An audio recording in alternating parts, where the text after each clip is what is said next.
Então, boa tarde a todos e a todas novamente. É um prazer recebê-los aqui. Hoje a gente está com a sala bastante cheia, né? A gente agradece a todos que estão presentes e também agradece em especial a pesquisadora da IPAMIG, a doutora Isabel Cristina dos Santos, por ter aceito o convite de compartilhar aqui com a gente um pouquinho sobre punks.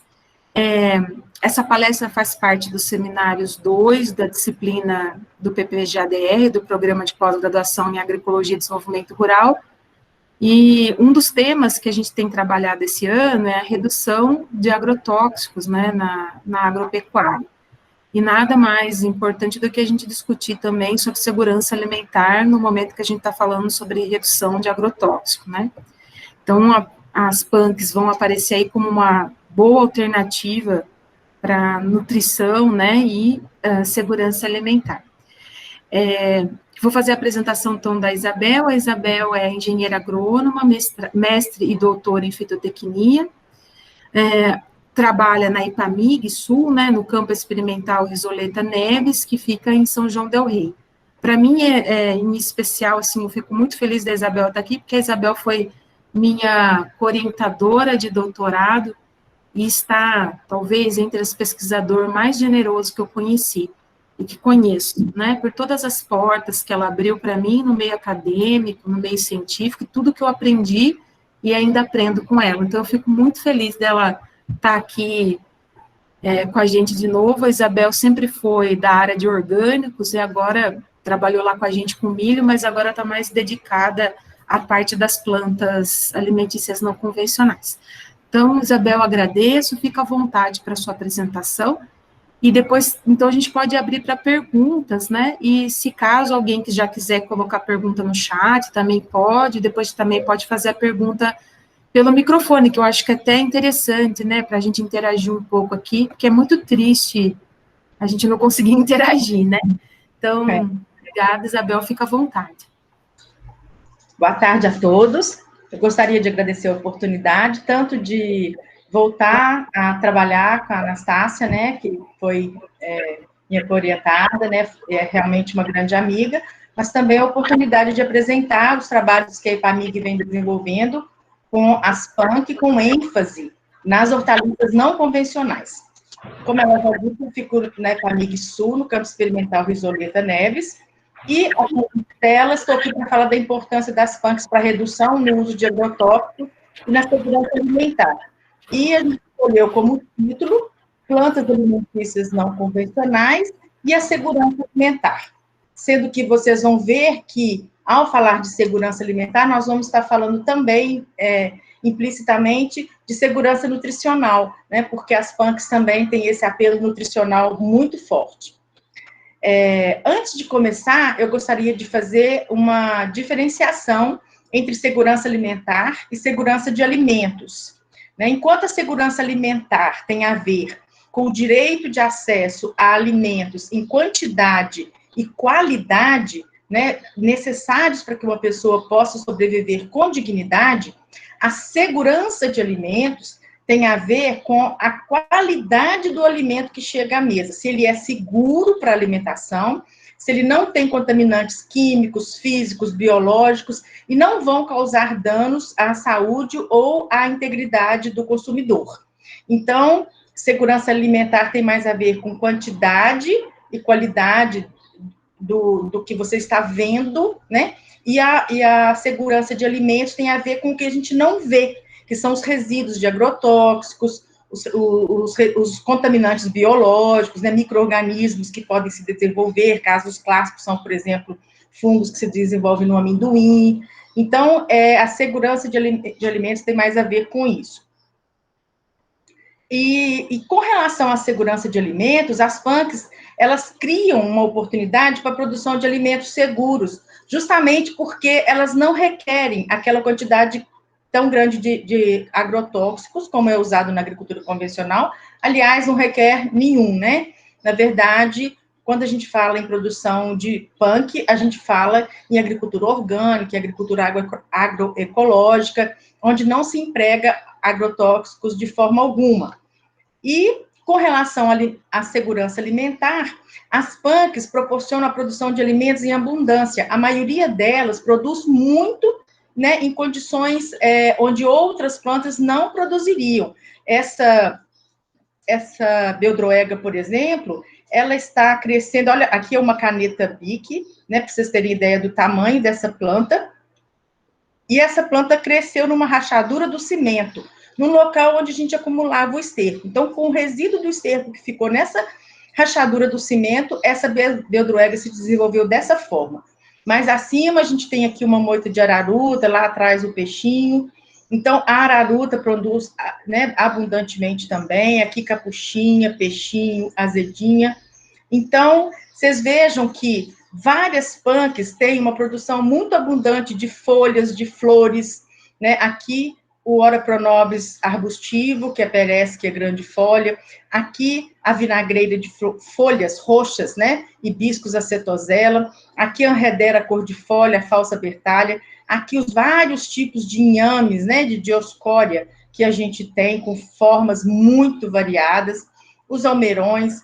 Então, as punks realmente podem contribuir muito para a segurança alimentar, né, porque elas produzem um grande volume de alimentos, e também para a segurança nutricional, né, o Ora pronobis, por exemplo, a anredera também rica em proteína, as que têm folhas avermelhadas, arroxeadas, são ricas em antocianinas, como esse almeirão roxo, por exemplo, e são ricas em energia também, né, como as raízes, tubérculos, rizomas. Então, nós vamos ver que elas podem contribuir muito para a segurança alimentar. E uma das características dessas punks que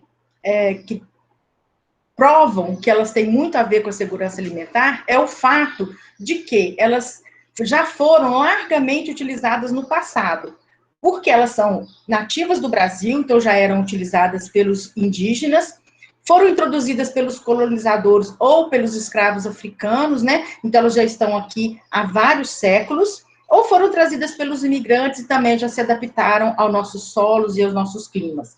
Então todas elas as que não são nativas do Brasil já são consideradas naturalizadas.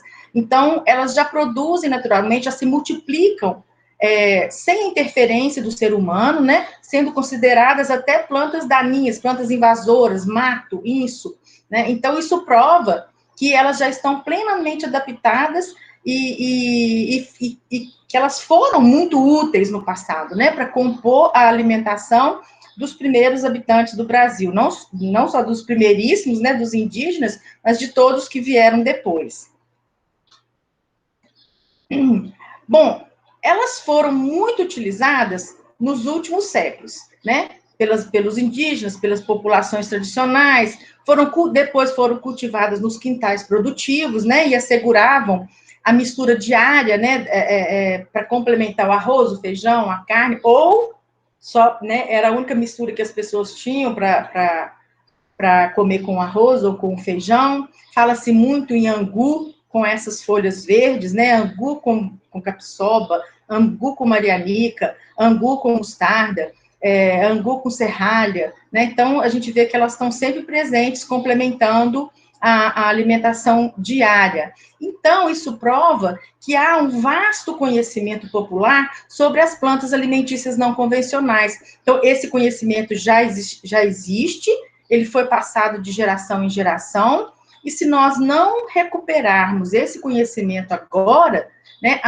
porque a geração atual não tem tanto interesse, né, nessas coisas. Então, se nós não formos atrás das pessoas mais idosas e recuperarmos essas informações que foram passadas desde os nossos bisavós, tataravós, a gente corre o risco de perder essas informações. Então, esse resgate, ele é urgente, ele é primordial para que a gente não perca o vasto conhecimento popular sobre as punks.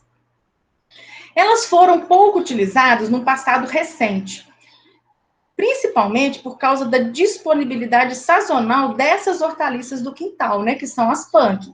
Então, quando começaram a ser introduzidas as novas hortaliças e frutas exóticas, né, geralmente trazidas da Europa, de outros continentes, né, E com o melhoramento genético feito fora do Brasil e dentro do Brasil, a gente passou a ter uma oferta muito regular dessas hortaliças e frutas exóticas. Isso levou as pessoas a deixar de consumir as hortaliças do quintal e passar a consumir essas que eram sempre ofertadas regularmente no mercado. Além disso, a gente viu um fenômeno que foi de diminuição dos quintais, né? As grandes propriedades, mesmo dentro das cidades, foram sendo divididas entre os filhos, à medida que os filhos iam se casando, eles herdavam, né, lotes, pequenas parcelas dessas grandes casas, né, desses grandes quintais. Isso aconteceu, por exemplo, com a minha avó, né, que dividiu a casa com o grande quintal dela em 4 lotes. Então, os quintais foram diminuindo cada vez mais. E depois, com a verticalização das construções, né, os apartamentos não têm área livre alguma, né? Então, impedindo que as pessoas continuassem a produzir suas próprias hortaliças. Então, as plantas alimentícias não convencionais realmente foram deixando de ser consumidas. Mas houve uma supervalorização das FANC na última década, principalmente devido a mudanças de alguns paradigmas, né? Principalmente em relação à segurança e soberania alimentar e nutricional, né? Algumas pessoas acordaram para o fato de que nós estávamos perdendo plantas que eram muito importantes para garantir a nossa soberania alimentar, né? São plantas nativas do Brasil, por exemplo, que as pessoas levam daqui, né, fazem melhoramento e voltam vendendo alimentos para a gente. Um caso típico é de uma flor de corte, né, Austromélia, que é nativa do Brasil, é uma punk, né, uma flor comestível, e foi levada para fora, melhorada geneticamente, e hoje os produtores de flores pagam royalty para produzir Austromélia no Brasil. Então, é preciso acordar para esse tipo de coisa, para que a gente não perca mais patrimônio genético, principalmente em termos de alimentos. Mas esse fenômeno não é típico do Brasil, né? É um fenômeno mundial.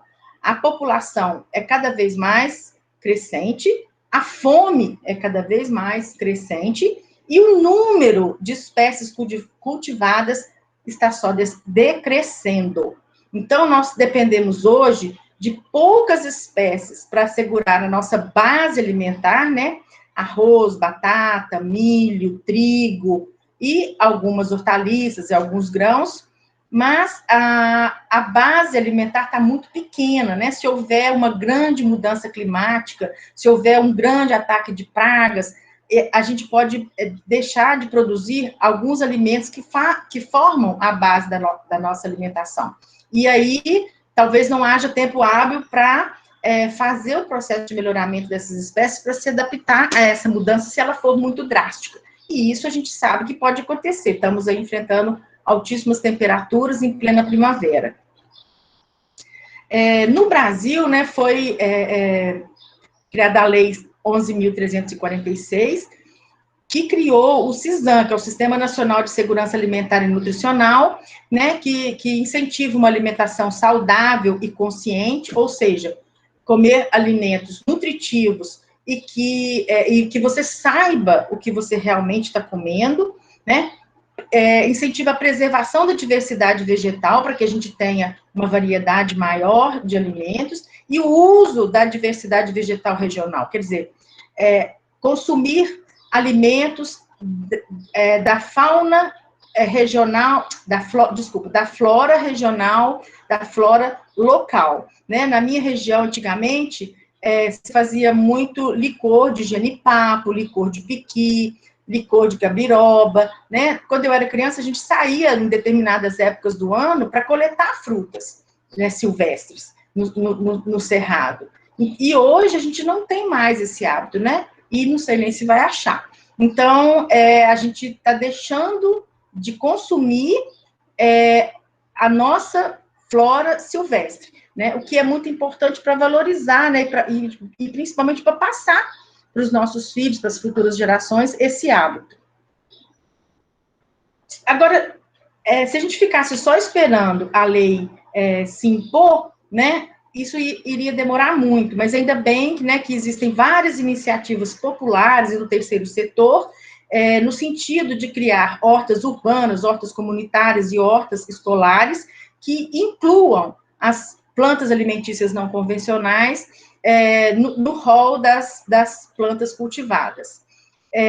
Em Santa Cruz de Minas, município vizinho a São João del Rei, né, nós estamos participando de uma iniciativa de horta comunitária, inclusive relacionada à economia solidária, em que a gente está introduzindo as punks. A Ipamig está fornecendo mudas e sementes, doando, né, para essa horta comunitária, mudas e sementes de hortaliças não convencionais, porque na Ipamig a gente trabalha especificamente com as hortaliças não convencionais. Então, eles já estão comercializando na feira do município, peixinho, azedinha, daqui a pouco vai ter chuchu de vento, vai ter fisales, alho de folha. Então, são várias as hortaliças que eles já estão levando para comercializar na feira. Muitas das pessoas que trabalham nessa horta conheciam essas hortaliças, mas já não tinham mudas, já não tinham sementes, né, já não viam há muito tempo, né? Então, é importante que a gente faça o trabalho que a gente faz na Ipamig de resgate e multiplicação dessas plantas, para que a gente possa, então, distribuir mudas e sementes e as pessoas possam voltar a consumir essas plantas. A Neide Rigo é uma nutricionista, ela tem um blog que chama Come-se, e ela coloca umas frases muito interessantes, eu visito muito o blog dela, e ela fala que uma cerca com orelha de padre, que é essa planta aqui, com caramuela, com caramuela e ora pronobis, e pronto, ninguém passa fome. Então, vocês vejam que a Neide é uma pessoa que mora em São Paulo, mas tem muito contato com o meio rural, e ela reconhece esse valor, ela trabalha muito com as plantas alimentícias não convencionais, fazendo a descrição no blog dela, é uma pessoa muito séria, muito competente, e sempre ela também dá receitas. Então, é uma dica que eu dou para vocês de visitarem o blog dela. Uma outra coisa que mudou muito, né, é o conceito de qualidade de vida. As pessoas estão olhando mais para a alimentação como um dos elementos que compõem a qualidade de vida. Então, as pessoas já estão se preocupando com a origem do alimento, né, com a qualidade nutricional, com a forma de produção em relação ao meio ambiente, se foi uma forma que agrediu o meio ambiente ou não, né? Então, está havendo também essa mudança de paradigma. E por causa disso, as pessoas estão se voltando para as plantas alimentícias não convencionais, justamente porque a gente sabe que elas são produzidas geralmente em sistemas orgânicos ou agroecológicos. Então, o resgate das plantas alimentícias não convencionais, ele tem tudo a ver com a segurança alimentar e nutricional no planeta.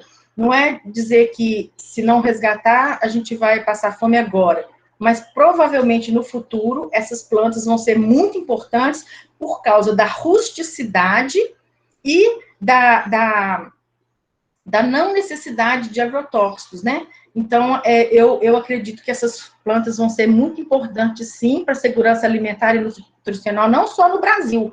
E esse é um problema mundial. Então, no mundo inteiro, a gente tem trabalhos de resgate, né, de identificação de plantas alimentícias não convencionais, que recebem diversas denominações mundo afora, mas tudo é planta alimentícia que foi deixada de ser usada e que o pessoal está voltando a usar ou incentivando essa volta ao uso, né?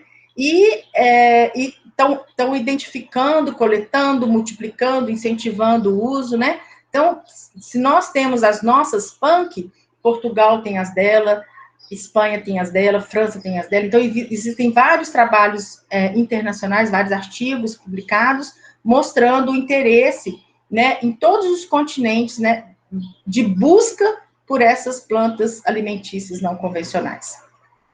O que se faz, né, no trabalho de resgate das hortaliças, primeiramente, uma fase muito importante é a coleta de sementes ou de qualquer tipo de propágulo, né, rizoma, estaca, tubérculo, para que esse material propagativo seja armazenado, conservado adequadamente, num banco de germoplasma.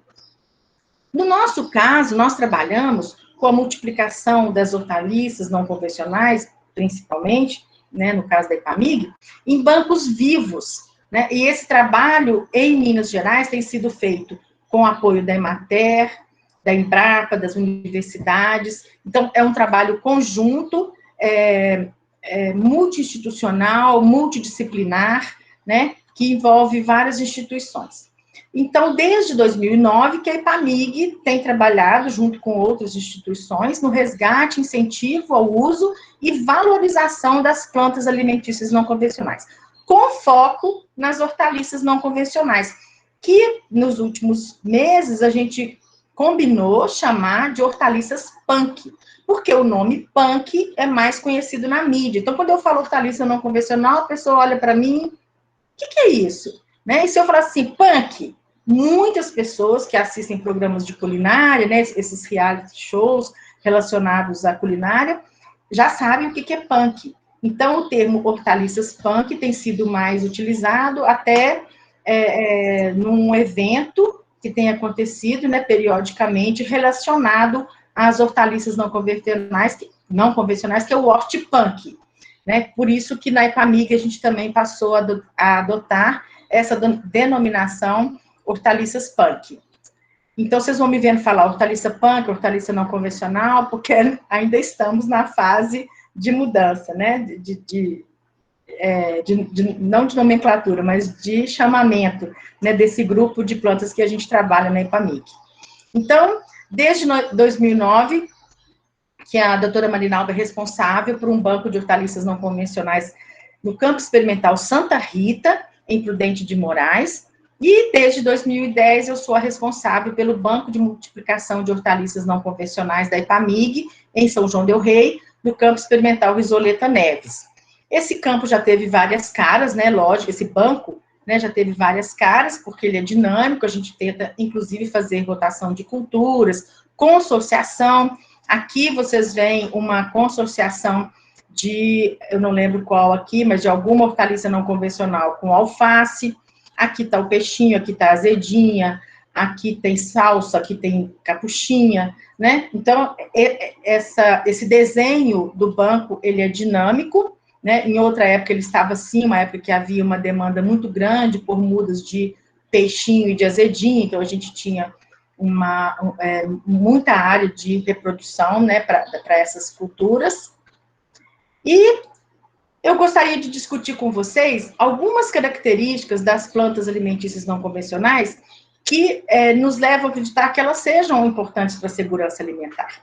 Elas já têm uma importância regional ligada à cultura local. Embora eu não conhecesse a vinagreira até começar a participar desse projeto na Ipamig, no Maranhão eu já tinha comido. Quando estive no Maranhão, comi o arroz de cuchá, mas não tive a oportunidade de ir lá conhecer a planta pessoalmente, né? Só conheci no prato. Então, eu não sabia o que era o ingrediente que eu estava comendo. O Ora Pronobis, eu já conhecia desde criança, né? Mas vim saber da importância que ele tem culturalmente para Minas Gerais, na Ipamig, né? Começando a trabalhar com as punk. Então, se eles já têm essa importância regional, eles já estão ligados à segurança alimentar. E, geralmente, essas plantas, como o Ora Pronobis, a vinagreira, nas regiões em que elas são muito utilizadas, elas estão presentes em todos os quintais. Aqui em São João del Rei é muito comum a gente ver Ora Pronobis formando cercas vivas, né? Tanto dentro da cidade quanto nas estradas, na beira da estrada real. Então, são plantas que estão realmente presentes na nossa vida. Uma outra característica muito importante é a grande resiliência dessas plantas, né? Tanto no campo quanto nas cidades, elas vegetam espontaneamente, né? Em hortas, lotes abandonados e nas condições mais adversas. Aqui a gente tem aquela beldroega que eu mostrei, crescendo numa rachadura do cimento. Aqui uma serralha numa calçada da rua. Aqui o caruru de porco também numa calçada. Então, essas plantas ficam muito viçosas e até vigorosas em condições muito adversas. Então, isso prova que se a gente plantar com o mínimo de cuidado, elas já vão fornecer algum alimento. Se forem bem cuidadas, né, mais ainda. Então, são plantas muito resilientes. A Até pouco tempo a gente falava muito da baixa expressão econômica das hortaliças não convencionais, mas eu já estou convencida de que isso já caiu por terra. Porque eu tenho encontrado as hortaliças não convencionais em todas as feiras livres que eu visito, né? Aqui a gente tem a taioba, em São João del Rei, o jiló gigante, vários tipos de abóboras.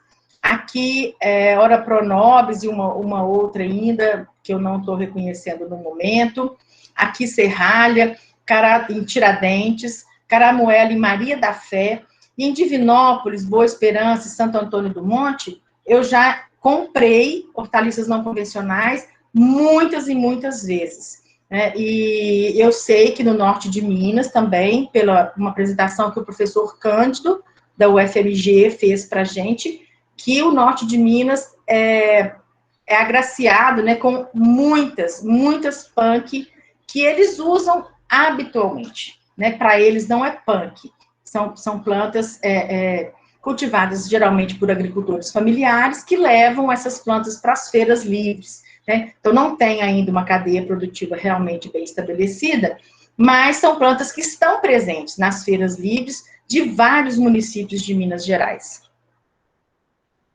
E qual que é o número, afinal de contas, né, dessas punk? Quais são as literaturas confiáveis? Então, existem muitas literaturas, né, como o livro do professor Knupp e do Lorenzi, que é uma literatura extremamente confiável, muito boa, para quem gosta das punk e quer saber um pouco mais, quer muito mais, né, é um livro muito útil, né, tem várias cartilhas publicadas por várias empresas de pesquisa, empresas estaduais de pesquisa, institutos federais, e inclusive ONGs. Então, basta procurar na internet, que vocês vão encontrar muitas informações confiáveis, né? No site da Epamig, www.epamig.br, vocês vão encontrar também algumas publicações à venda e muitas publicações para fazer um download gratuito. Então, tem circulares técnicas, cartilhas, que vocês podem baixar com informações muito interessantes e muitas fotos ilustrando, né, a planta, que é para facilitar o reconhecimento, e também informações técnicas, né, sobre o cultivo e o uso dessas punks. Bom, entre as punks, há opções para substituir hortaliças convencionais em todo tipo de receita, proporcionando biodiversidade no prato e uma alimentação saudável. Nós vamos começar falando sobre as hortaliças punk folhosas.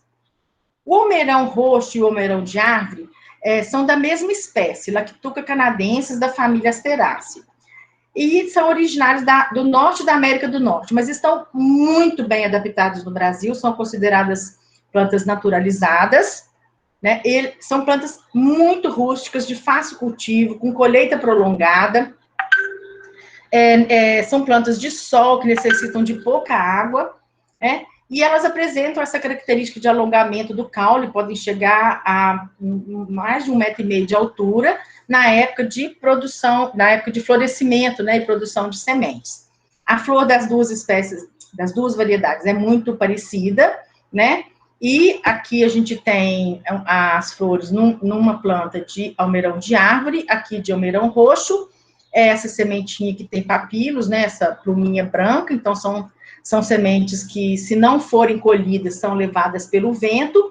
Então, debaixo de uma planta de almeirão de árvore, de almeirão roxo, fica cheio de mudinhas que podem ser utilizadas para o replantio. Aqui, uma plântula de almeirão de árvore, aqui de almeirão roxo. As folhas jovens do almeirão de árvore são muito macias, né, de cor verde claro, e ela pode ter a margem inteira ou recortada.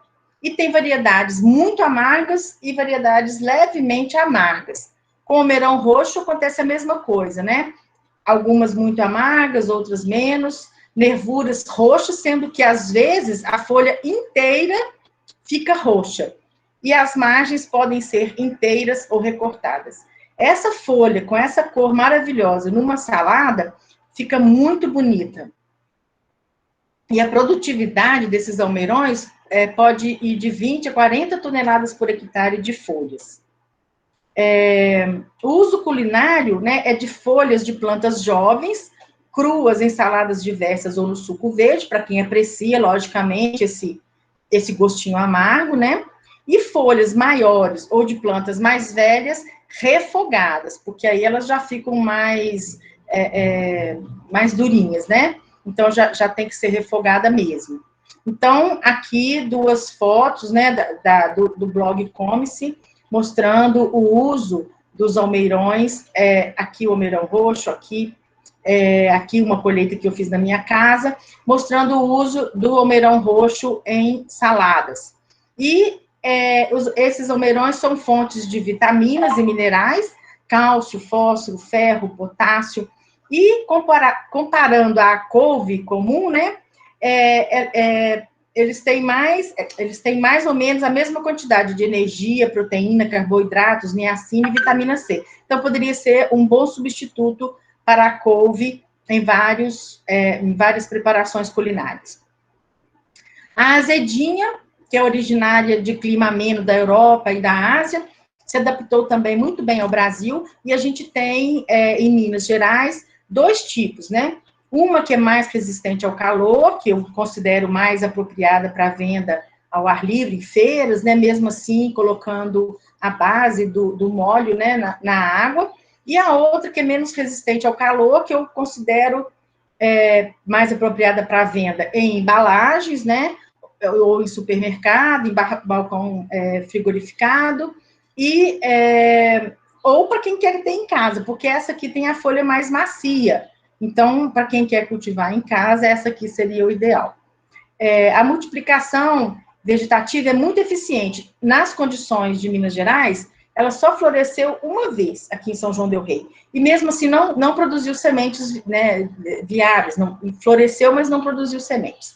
Então, o que a gente faz é a reprodução via divisão da touceira. Aqui, eu estou dando um exemplo para vocês de um replantio que eu fiz na minha casa, né, dividi uma touceira, fiz esse plantio num balde de água sanitária mesmo, de 5 litros,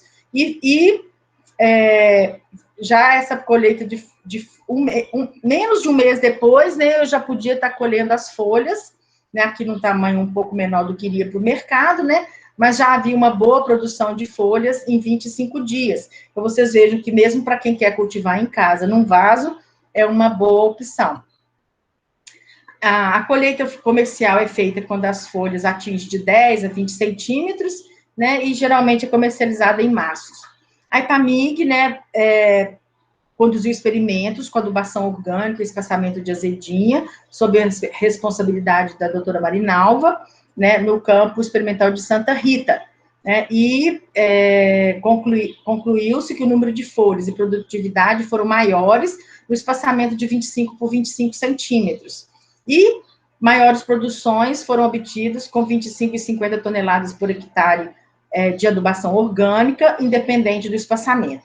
Esses resultados foram publicados, né, em anais de eventos e em revistas científicas, e numa dissertação de mestrado. O sabor das folhas da azedinha é ácido avinagrado, e o uso culinário pode ser feito em sucos, saladas, recheios e ensopados. E a azedinha pode substituir o manjericão no molho pesto também, né, que geralmente vai o manjericão, que não é tão fácil assim de ser encontrado. E só tem um problema, a azedinha tem um alto teor de oxalato de cálcio, então o consumo deve ser limitado, principalmente por pessoas que tenham problemas renais. Mas ela é fonte de fibras, de vitaminas e de minerais, como cálcio, ferro, fósforo, e ela tem valores maiores que da couve para energia, proteína, carboidratos, niacina e vitamina C. Então, é uma boa opção para saladas. A beldroega, né, é uma planta que eu sou apaixonada, ela é uma planta muito rústica, que responde bem à adubação orgânica, né, ela é prostrada e ela precisa de pouca água para sobreviver, ela realmente é muito rústica. As flores são bem pequenas, são comestíveis também, os brotos jovens, né, todos podem ser consumidos crus, e Às vezes, no sol, ela fica, quando o sol é muito intenso, ela fica com esse caule arroxeado. A semente é muito pequenininha. Aqui, ó, a folha está com várias sementinhas, tá vendo? Que a sementinha está aqui no fruto, eu vou mostrar para frente, mas para vocês terem ideia do tamanho da semente em relação à folha. Aqui a semente, né, perto de uma régua, e aqui a semente dentro do fruto. É tão pequenininha que, ó, a folha estava molhada, então a semente ficou aderida. Então, por isso aqui tem que ser feita uma coleta constante, porque senão essa sementinha cai e você não consegue nem recuperar mais, porque se ela cair no solo, você nem enxerga mais para colher. O ideal é colocar uma bacia debaixo da planta, sacudir, porque aí as sementinhas que já estão mais soltas vão cair e você pode, assim, fazer a coleta. A produção de beldroega é de 10 maços de 150 gramas por metro quadrado, né? O que equivale a 1,5 quilos de folhas por metro quadrado a cada corte, sendo que podem ser feitos 2 a 3 cortes antes da renovação do cultivo, porque às vezes não compensa você ficar esperando ela brotar, investir em adubação orgânica, para ela produzir muito pouco, então é mais fácil renovar o cultivo do que ficar prolongando a colheita de uma quantidade que não é compensatória. A textura das folhas da beldroega é tenra e suculenta, e o sabor levemente ácido. Eu acho muito interessante colocá-la numa salada de tomate, por exemplo, porque ela já dá uma temperada, ela já dá um gostinho ácido, né? Então, fica muito interessante em qualquer salada. E as folhas jovens podem ser usadas cruas, e as mais velhas, as maiores, podem ser usadas em ensopados, recheios, e ela é muito utilizada na culinária portuguesa, né, e principalmente em ensopados.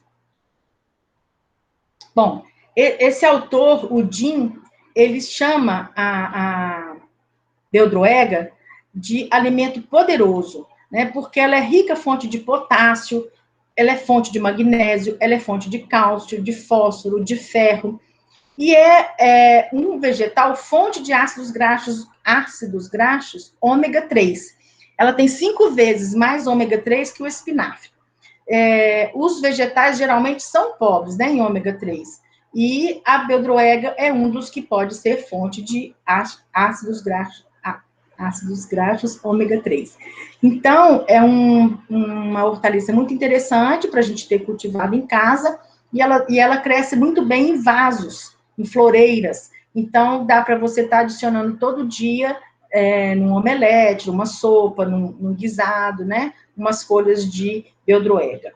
E ela tem também um alto potencial antioxidante, uma grande quantidade de alfa-tocoferol e ácido ascórbico. É rica em vitamina A e também contém vitaminas do complexo B. Então, realmente, é um alimento poderoso. Uma outra planta muito interessante é a bertalha, que para nós, mineiros, acredito que outros estados do Brasil, seja realmente uma punk, mas que no estado do Rio de Janeiro é comercializada regularmente. Em Cabo Frio, eu já comprei bertalha no supermercado. Então, é o típico caso, né, de uma hortaliça que é comum num determinado lugar e totalmente desconhecida em outros.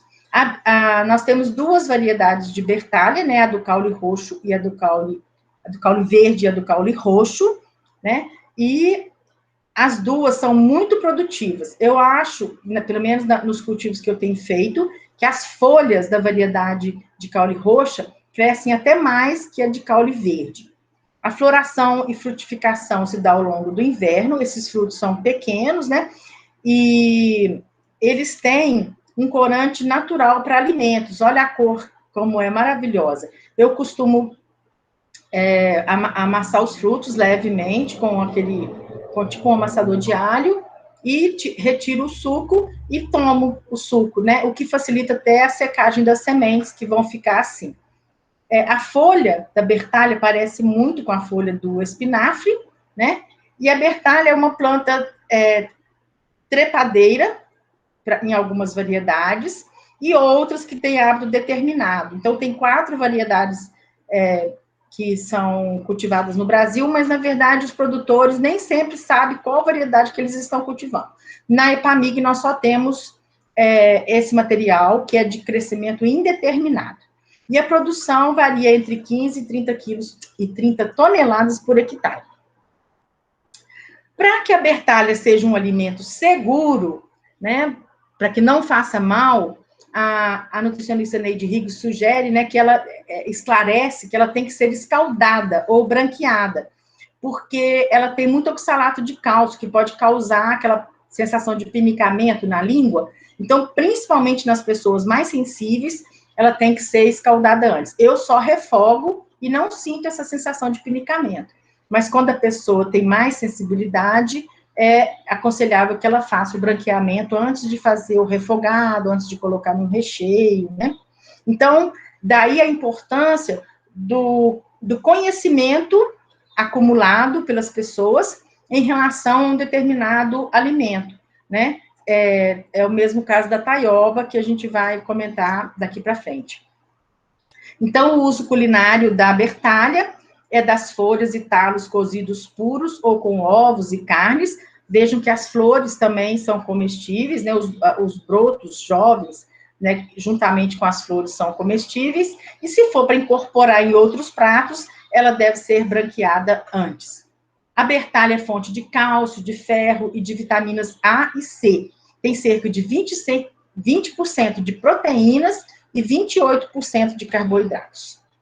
Aqui eu já vou fazer uma diferenciação entre a bertalha verdadeira e a bertalha coração, que nós vamos ver agora.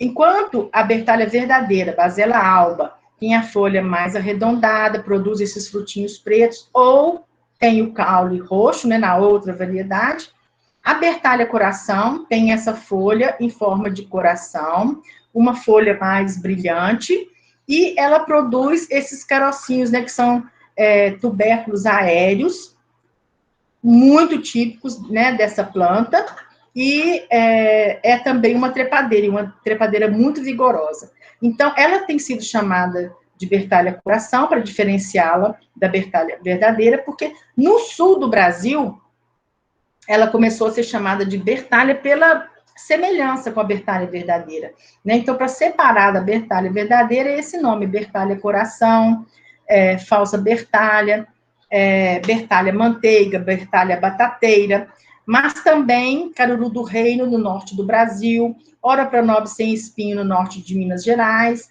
e alguns a chamam também de espinafre gaúcho, né? É uma planta da família Baselácea, Anredera cordifolia, nativa, né, do Uruguai e do sul do Brasil, e é uma trepadeira muito agressiva, muito vigorosa. Aqui, eu arranquei o caule dela, que estava se enrolando num galho do meu pé de ipê. Então, vocês vejam que ela vai como que enforcando, né, estrangulando a planta onde ela está apoiada, né? E o sistema radicular também é muito vigoroso. Aqui é uma planta bem jovem. Ela floresce no meio do verão, dá esses lindos cachos de flores brancas, e por isso ela foi levada para vários países como planta ornamental e também como alimentícia. Vejam o tamanho dessas folhas. Essas flores não se desenvolvem bem nas condições brasileiras, a gente não produz sementes, eu acho que em nenhum lugar do mundo produz sementes viáveis, e a gente faz a reprodução dela exclusivamente por meio daqueles bulbilhos. As folhas, né, da bertalha coração são muito espessas, mucilaginosas, com o formato de coração, conforme o próprio nome dela indica, e a textura está entre a do espinafre e a do ora pronobis. E essas folhas podem ter mais de 10 centímetros de largura e de comprimento. A propagação vegetativa é feita principalmente por meio desses bulbilhos aéreos. Cada bulbilho desse é uma mudinha, e vejam que aqui ele já está brotando na própria planta.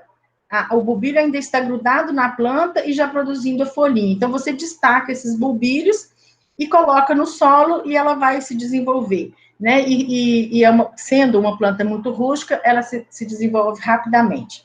O caule, aqui a gente tem uma amostra do caule dessa planta, e aqui a parte aérea, né, que eu arranquei, e aqui o sistema radicular, onde também se formam aqueles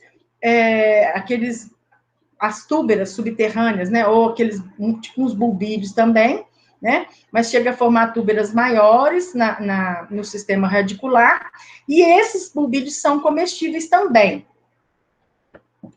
Por causa dessa eficiente propagação vegetativa, né, olha a quantidade de bulbídeos que chega a se formar, forma um aglomerado muito grande, muito pesado de bulbídeos, né, ela pode se tornar uma planta invasora de difícil controle. Então, muitos trabalhos foram desenvolvidos na Austrália, na África do Sul, no Havaí, na Nova Zelândia e outras ilhas do Pacífico, visando o controle químico, né, visando encontrar um herbicida que controle, porque lá ela se tornou uma invasora muito importante, porque está suprimindo a vegetação nativa dessas regiões.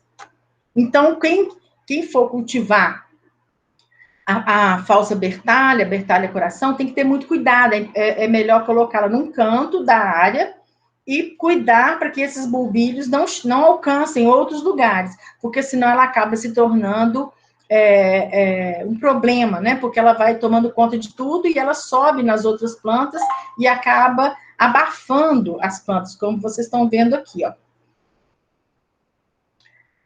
Tanto as folhas, né, da Bertalha coração quanto os bulbídeos são comestíveis, sendo que as folhas podem ser usadas em refogados, né? Aqui eu refoguei em banha de porco, né? E servi com batata doce e carne. E os bulbídeos também, né? Ou tubérculos aéreos, podem ser refogados, né? Basta lavar, não precisa descascar, basta escovar para tirar sujidades, porque ele é cheio de reentrâncias, então dá para fazer um refogado com eles. Eu aferventei e temperei com vários tipos de ervas, né, e chimichurri, ficou muito bom. Esse aqui é uma foto do blog da Neide Rigo, aqui também. E o que eu achei bastante interessante é que as folhas da Bertalha coração têm uma grande durabilidade após a colheita. Aqui, eu deixei isso tem uns 15 dias, então já estava bastante quente, eu deixei as folhas da Bertalha coração 48 horas à temperatura ambiente, estava em média 20 graus durante o dia, um pouco mais, um pouco menos, né? E aqui, olha, para vocês verem, aqui ainda dava para usar folha perfeitamente bem, ficou sobre a mesa da minha cozinha. E aqui eu coloquei as folhas da Bertalha coração numa vasilhinha com tampa bem fechada, no dia 13/9. E no dia 23/9, as folhas estavam com essa aparência perfeita, né? Lógico, teria que fazer também uma avaliação sensorial e nutricional, mas o que eu quero mostrar aqui é que são plantas muito produtivas e que têm uma boa durabilidade pós-colheita. Então, elas podem muito bem ser usadas, por exemplo, né, em hortas comunitárias, hortas escolares, porque facilitam o transporte, pode colher num dia para usar no outro, né, porque em grandes refeitórios, em grandes cozinhas, o problema é lavar, é manipular esses alimentos antes do uso. Mas, nesse caso, pode ser colhido, lavado, guardado em geladeira, para ser usado posteriormente. Eu acho o sabor da Bertalha coração melhor que o da Bertalha verdadeira, né? Gosto pessoal. A produtividade do caruru do reino pode ser de 100 a 200 gramas por planta por mês, e o valor nutricional é em torno de 20% de proteína, 28% de carboidratos, e tem também um bom potencial antioxidante.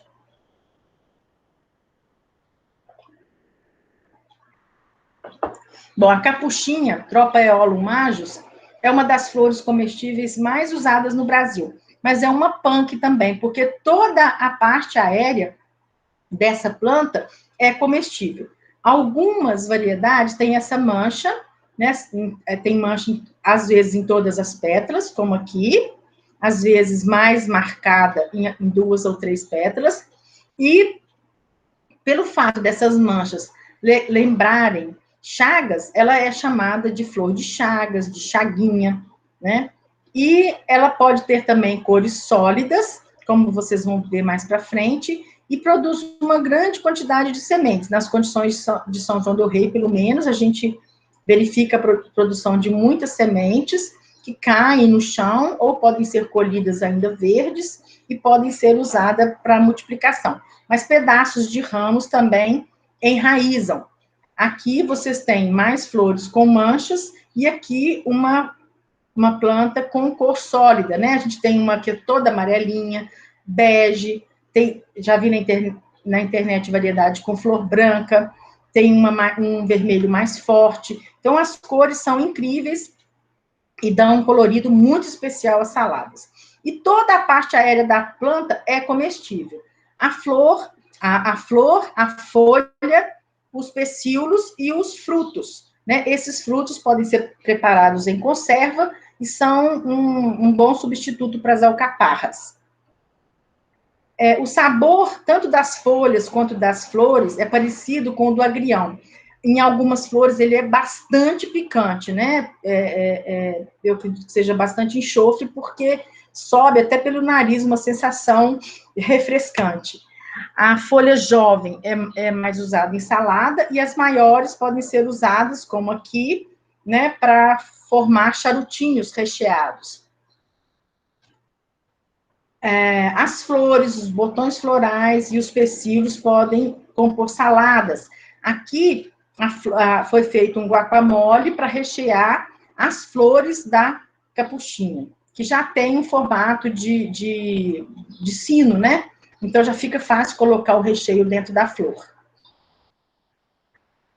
Eu trouxe para vocês aqui uma comparação de teores de nutrientes da capuchinha em relação à couve-manteiga. Por exemplo, beta-caroteno. A couve tem 33 a 54 microgramas por grama, enquanto a folha da capuchinha tem 69 microgramas por grama. Luteína. A couve tem de 44 a 52 microgramas, enquanto a folha da capuchinha tem 153. A capuchinha amarela, 450. E a capuchinha de flor laranja, 350. Então, vejam que mesmo entre as flores da capuchinha, pode haver uma variação no teor de luteína. Viola xantina, enquanto a couve tem de 17 a 40 microgramas por grama, a folha da capuchinha tem 74. Além disso, as folhas contêm também vitamina C, tanto que a capuchinha é muito utilizada no combate a resfriados e gripes. Bom, o Ora Pronobis é uma das punks mais conhecidas em Minas Gerais, e acho que por causa desses programas de culinária, acabou sendo bastante conhecido no Brasil todo, né? É uma planta da família Cactácea. No Brasil, são, acho que, 3 espécies, mas aqui em Minas, a gente conhece bem Pereskia aculeata, né, que dá essas flores esbranquiçadas, com miolo laranja ou amarelo, e Pereskia grandifolia, que tem uma folha bem maior, uma flor cor-de-rosa, que parece um papel de seda, uma flor muito delicada, né, e só que todas duas com presença de muitos espinhos, tanto que Pereskia aculeata é muito utilizada na formação de cercas vivas, né? Ela tem, o nome se refere a esses espinhos na forma de agulhas, mas ela tem também esses espinhos parecidos com os da roseira, né? Em termos de formato, não sei se é em termos de origem, né? Mas esse espinho mais curto. Os ramos são escandentes, né? Eles caem ou se apoiam na cerca, por isso que vai fazendo uma cerca viva, e é uma planta bastante rústica, lógico, né? Um cacto é uma planta bastante rústica.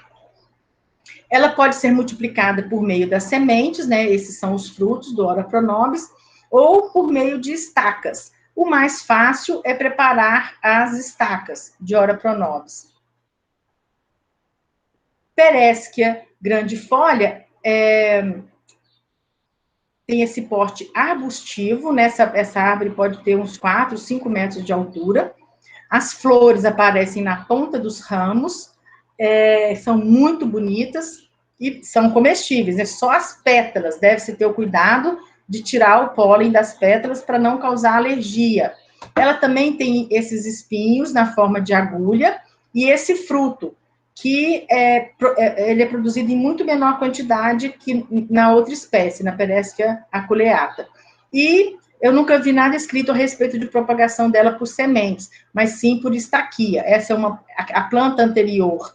Eu tirei a foto em Santo Antônio do Monte, no centro-oeste de Minas, e essa planta nesse slide é de São João del Rei. Bom, com relação à segurança desse alimento, é preciso saber que as folhas de Pereskia aculeata podem ser consumidas cruas ou refogadas. Cruas, elas podem ser cortadas como couve, temperadas com limão, né, que ficam maravilhosas. Já as folhas de Pereskia grandifolia, por causa do teor de saponina, só podem ser consumidas cozidas. Daí a importância desse conhecimento popular para fazer um uso seguro desse alimento. No caso da Pereskia aculeata, nós comemos as folhas, as pétalas das flores, e os frutos também podem ser utilizados na forma de refresco, de fruto mesmo, né? As crianças gostam, e podem ser usados para preparar suco e geleia. Mas os frutos têm esses espinhos aqui na parte externa, né? Então tem que ter muito cuidado na hora da colheita. São espinhos muito fininhos que têm que ser retirados antes do manuseio do fruto, propriamente dito. As folhas do Ora Pro Nobis podem ser usadas, né, na confecção de omeletes, de saladas, de pães, de refogados. E o valor nutricional a gente encontra sempre em relação à Pereskia aculeata. Ela tem mais energia, proteína, lipídios, carboidratos, ferro e niacina do que a couve, né? E o que se fala mais do Ora Pro Nobis é o teor de proteína, que pode variar de 20% a 25% de proteína, né? E de acordo com o pesquisador Nuno Madeira da Embrapa, dentre os acessos de Ora Pro Nobis que eles têm lá na coleção da Embrapa, há uma grande variação justamente nesse teor de proteínas. Então, eles estão, inclusive, para lançar materiais de Ora Pro Nobis, né, com menos espinho, com maior teor de proteína. Então, esse trabalho já está sendo feito. A serralha é outra punk muito comum nas nossas lavouras, nos nossos quintais, nas nossas calçadas, né? É uma planta muito rústica, né, que tem uma folha serrilhada, verde acinzentado, uma flor amarela em capítulo, que também é uma flor comestível. A semente tem o papilo branco também, né? Então, o vento espalha essas sementes, e por isso, uma vez que você plantou a serralha, você, provavelmente, se você estiver num quintal cercado, o vento vai espalhar essas sementes no seu próprio quintal, e você provavelmente não vai precisar plantar mais a serralha. Aqui em casa, ela já se estabeleceu, nasce sozinha. As folhas podem ser utilizadas cruas ou refogadas, e tem mais proteína, lipídios, ferro e niacina do que a couve. O peixinho é uma vedete, né, entre as punks, porque foi muito falado, né, principalmente nos programas de culinária. A forma mais conhecida de consumo é ele frito, o que dá a ele esse formato de peixe, né? As pessoas falam que o sabor lembra o peixe, eu não acho, né? Mas quando você está fritando a folha de peixinho que você passou no ovo e no fubá, vem um cheiro parecido com o cheiro de peixe frito. Então, acho que é a combinação de fubá com ovo que dá o cheiro que lembra o peixe, né? Porque a folha em si tem gosto de coisa verde, de mato, né? A folha crua tem esse aspecto maravilhoso, né, aveludado, e a propagação vegetativa do peixinho é muito eficiente. Um ex-bolsista nosso tirou essa foto no sul do Brasil, do peixinho florescendo, mas nas condições do sudeste ele não floresce. E a gente faz a propagação vegetativa por meio da divisão da touceira. A colheita comercial é feita de acordo com a exigência do mercado, né? Se a pessoa vai vender e o pessoal e o dono do restaurante, por exemplo, quer um peixinho pequeno, um peixinho grande, aí o fornecedor vai ter que se adequar a isso, né? E ele produz muito bem em vasos também. Aqui são fotos de uma oficina que a culinarista Rose de Deus fez com cantineiras do município de Santa Cruz de Minas, no inverno cultural da UFSJ. E algumas crianças que foram acompanhando as mães, né, ficaram maravilhadas com a história do peixinho, quiseram ajudar a higienizar, a passar o peixinho no fubá, e depois, logicamente, ajudaram a comer também, porque ficou maravilhoso.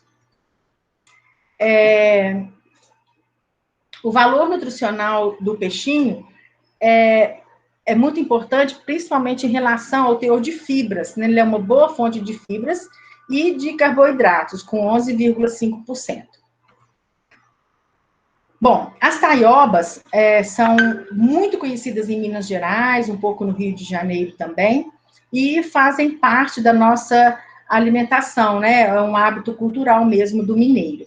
E mais recentemente, até pouco tempo, a gente só conhecia Xanthosoma sagittifolium, mas recentemente E.G. Gonçalves identificou uma outra espécie de taioba e que foi denominada de Xanthosoma taioba, né? É uma planta bem típica aqui de Minas Gerais, enquanto Xanthosoma sagittifolium é mais comum na América Central. Elas são bem diferentes, né? Sendo que Xanthosoma sagittifolium é uma planta bem maior, com até 2 metros de altura, com 4 a 7 folhas por planta, e com pecíolo bem longo, de 80 centímetros a 160 centímetros, né? E o pecíolo dela é pouco seroso. Enquanto a nossa taioba, né, ela tem até 1 metro de altura, 2 a 4 folhas por planta, um pecíolo pequeno, né, com 25 a 65 centímetros, e o pecíolo é verde e muito seroso. Então, há outras diferenças morfológicas também, né? A taioba se multiplica vegetativamente por meio dos rizomas.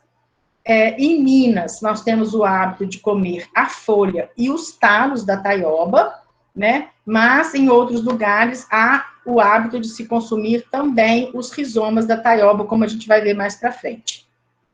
Na Itamig, há um experimento, né, um estudo em andamento de porcentagem de sombreamento da taioba versus o teor de oxalato de cálcio.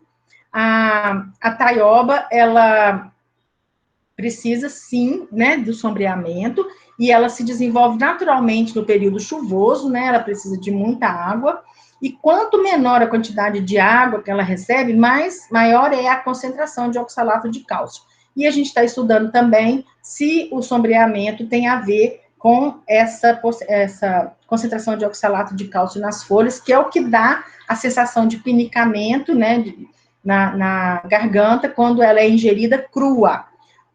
O aquecimento quebra os cristais de oxalato de cálcio, tornando a taioba um alimento seguro. Então, taioba só pode ser consumida cozida. Aqui, uma área de plantio comercial de taioba para exportação, né? Um proprietário de Pedro Leopoldo, em Minas Gerais, vislumbrou essa possibilidade de negócio, então ele produz taioba para mandar para os Estados Unidos numa época em que lá não é possível produzir, e os brasileiros, logicamente, consomem, né? Os brasileiros que moram nos Estados Unidos consomem. Aqui eu coloquei essa lâmina para mostrar a diferença do taro com a taioba, porque muita gente ainda confunde. Aqui em Minas, o taro é conhecido como inhame, em São Paulo eu não sei, então, mas é o que produz os rizomos comestíveis. Bom, o taro tem a inserção do caule, né, no meio da folha, né, aqui está emendado, né, a lâmina foliar está emendada.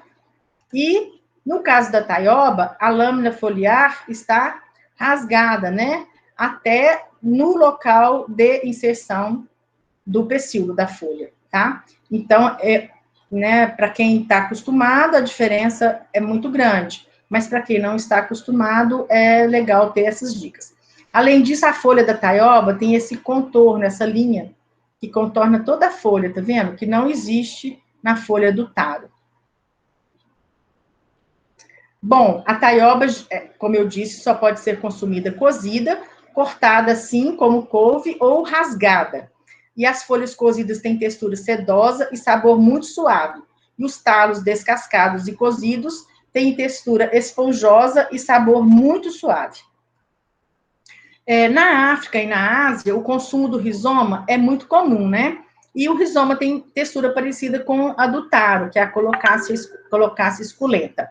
Aqui essa foto é da internet, eu nunca tive a oportunidade de comer o rizoma da taioba, mas tem aqui um prato preparado com esse rizoma, e aqui um doce feito com o rizoma da taioba, que eu peguei essa imagem também da internet. Bom, em termos de valor nutricional, a taioba tem mais energia, proteína, lipídios, carboidratos e niacina do que a couve. Tem grande concentração de vitamina A, né, superior a brócolis, cenoura ou espinafre, além de vitamina C, ferro, potássio e manganês. Aqui tem a indicação de uma literatura para quem tiver mais interesse em saber o valor nutricional da taioba. As vinagreiras são folhosas também, muito interessantes, né, para compor a alimentação, porque elas são muito produtivas e além das flores delas serem comestíveis. Da vinagreira de folhas verdes, a gente retira o cálice do fruto, né, para fazer o famoso chá de hibisco, que aqui a gente tem esses cálices secos, da vinagreira Hibiscus sabidarifa. As folhas, os cálices têm sabor ácido, né? Mas o chá adoçado e a geleia lembram o gosto de frutas vermelhas. As folhas jovens são utilizadas em saladas e ensopados. Essa é a vinagreira usada no arroz de cuchá, né? As flores e cálices frescos podem ser usados para fazer sucos e geleias e também para fazer chás. Aqui, mais uma vez, os cálices e o chá de hibisco. E aqui, na mesma oficina que a gente fez com as merendeiras de Santa Cruz de Minas, a gente preparou uma geleia com os cálices do hibisco, que tem um alto teor de pectina. Há compostos fenólicos, ácidos orgânicos, esteroides, terpenoides, polissacarídeos e alguns minerais nos cálices, né? E as folhas, né, têm mais energia, proteína, lipídios, carboidratos, fósforo, ferro e niacina do que a couve, e é rica em antioxidantes. Aqui a vinagreira de folhas roxas, que tem essas lindas flores, que também são comestíveis, e as folhas dessa vinagreira, que é a Hibiscus acetosella, contém taninos, flavonoides, cumarinas, alcaloides e heterosídeos cardiotônicos. Vamos passar agora para as hortaliças funk que produzem estruturas aéreas, como fruto, vagem, tubérculo aéreo.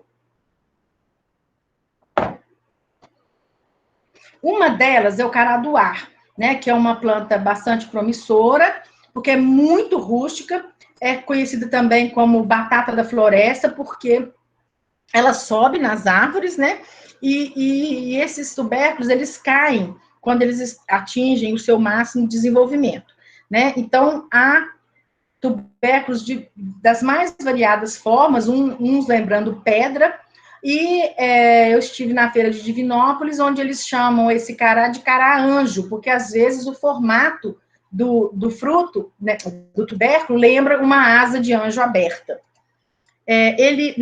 Inclusive agora ele está assim, aqui na minha casa eu tenho vários tubérculos na fruteira que estão soltando a brotação da parte aérea e as raízes, e ele produz essas flores que não produzem sementes. Ele pode ser utilizado de várias formas, né, chips, cozido, frito, e a cor da parte interna pode ser creme, roxa, às vezes misturado, né? Então, ele tem essa variação na cor interna do tubérculo. O valor nutricional é semelhante ao da batata e tem uma textura menos granulosa que o outro inhame, né, que é Dioscorea alata. E ligeiramente amargo. Eu nem noto mais, já me acostumei, né? E ele não dá muita viscosidade ao caldo, não. Ele é mais consistente, né? O chuchu de vento é uma planta introduzida no Brasil, né? Mas muito utilizado no norte de Minas, onde ele é mais conhecido como maxixe fofo, maxixe do reino. É uma trepadeira muito delicada, com essa folha palma de partida. O caule vai se ramificando e os frutos são verde claro e ocos, né? Eles são como um pimentão, oco. E produzem essas sementinhas pretas que a gente retira e germinam muito bem aqui uma muda formada numa caixa de leite. Em 2014, em uma planta, nós contamos 65 frutos com 3 a 14 centímetros de comprimento. Vejam bem, quão grande pode ser a produtividade, né, do chuchu de vento, que pode chegar a 50 toneladas por hectare. A textura é crocante, no fruto bem pequeno, eu consumo cru, né? Ele bem pequenininho, é refrescante como um pepino, e depois ela fica, o fruto fica com uma textura fofa, né? Quando ele já está bem desenvolvido, aquela parede do fruto é fofa.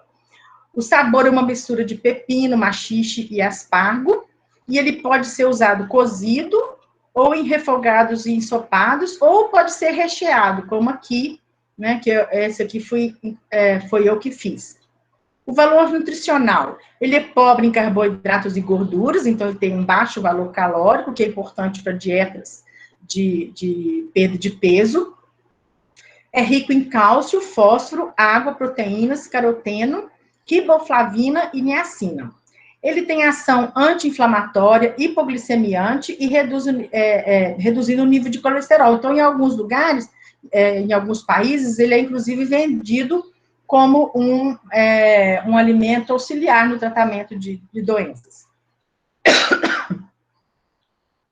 O feijão mangalô, ou orelha de padre, como aqui em São João é conhecido como mangalô, mas eu sei que São Paulo, sul de Minas, ele é conhecido como orelha de padre ou orelha de turco. Ele é um feijão muito interessante, né, porque ele produz essa vagem comestível.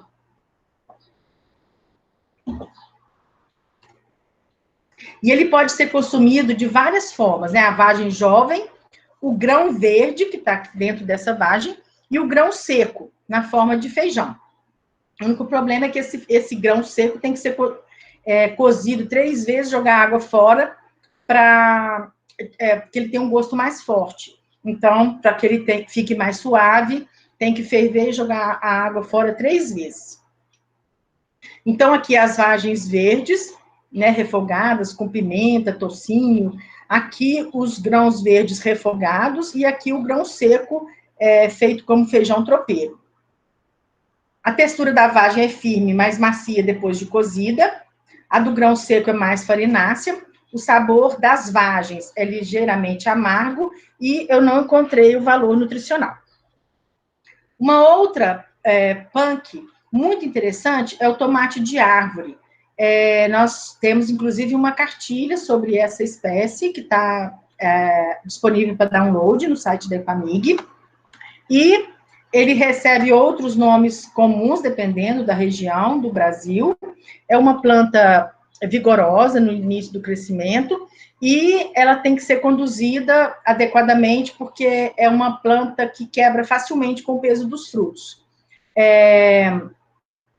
Os frutos são produzidos ao longo do ano, concentrando-se no início do ano, mas está vendo que tem flores e frutos ao longo do ano todo, né? Em menor quantidade, mas ao longo do ano todo. Ele se reproduz por sementes e por estaquia. As sementes, elas não germinam, geralmente elas não germinam todas de uma vez. Então, às vezes as pessoas até reclamam, mas tem que ter paciência, tem que semear e esperar, né? Ou fazer a estaca, que também pega muito bem. O fruto descascado pode ser consumido fresco, com sal, açúcar, ou pode ser usado para fazer suco. A polpa com as sementes pode ser espremida sobre o arroz, que é uma das formas mais utilizadas aqui em Minas Gerais. Ele é rico em vitaminas, especialmente provitamina A, B6, C e E. E também nos minerais cálcio, ferro, fósforo e magnésio. A vagem de metro é uma outra punk muito interessante, produz essas vagens que são muito macias, tem um sabor semelhante ao da vagem comum e pode ser usada cozida em saladas e pratos quentes. E eu não encontrei o valor nutricional dessa vagem, mas do grão de feijão calpi, né, há esse artigo na revista Ciência e Tecnologia de Alimentos, de 2008, que traz o valor nutricional do grão. E, para terminar, vamos falar das hortaliças não convencionais, das punk, que são raízes, túberas, tubérculos ou rizomas. A araruta, ela é originária da América do Sul, né, ocorrendo desde as Guianas até o Rio de Janeiro, e é cultivada nas Américas há pelo menos 7.000 anos. Ela produz rizomas, que são utilizados para retirada de fécula, né? E eles são cobertos por uma escama muito fina. Aqui, essas escamas aqui, ó, tá vendo? Aqui. Na Epamig, nós temos essa variedade aqui, que é chamada de seta, né? E ela se propaga vegetativamente por meio desses rizomos. Os maiores, geralmente, são os utilizados para a extração da fécula, e os médios e menores são utilizados na multiplicação. As folhas ficam fechadas e eretas ao entardecer, por causa da presença de pulvino, e no ponto de colheita, a parte aérea da planta geralmente seca e deita. Na Epamig foram desenvolvidas pesquisas relacionadas à adubação orgânica e estimativa de custo, usando duas variedades, a variedade comum e a variedade seta. E concluiu-se que a variedade seta foi mais produtiva que a comum e deu também maior rendimento de polvilho. E esses resultados estão publicados na revista científica, para quem tiver mais interesse em pesquisar sobre a araruta. E foi publicada também uma circular técnica sobre a análise da viabilidade econômica e financeira da produção e processamento da araruta, irrigada, né, produzida por agricultores no modo de agricultura familiar. E essa vocês podem baixar gratuitamente no site da Epamig.